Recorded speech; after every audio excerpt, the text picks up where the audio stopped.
Zdravo dragi moji i dobrodošli u novi video. Danas je na meniju omlet sa spanaćem, sirom i šunkom.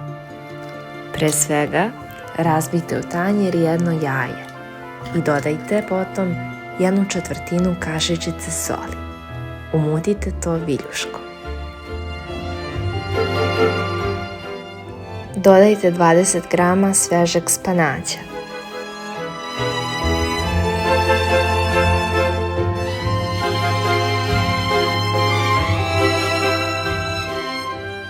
Iseckanu slaninu stavite u već zagrejani tiganj.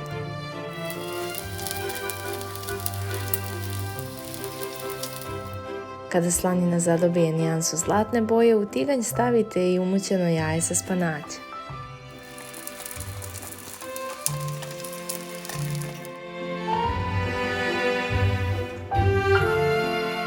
Omlet možete napuniti čime god želite, a moj predlog je da to budu feta sir, pavlaka kao i šunka.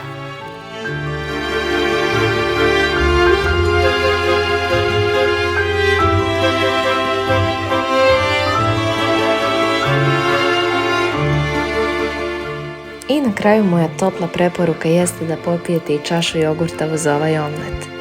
Prijatno!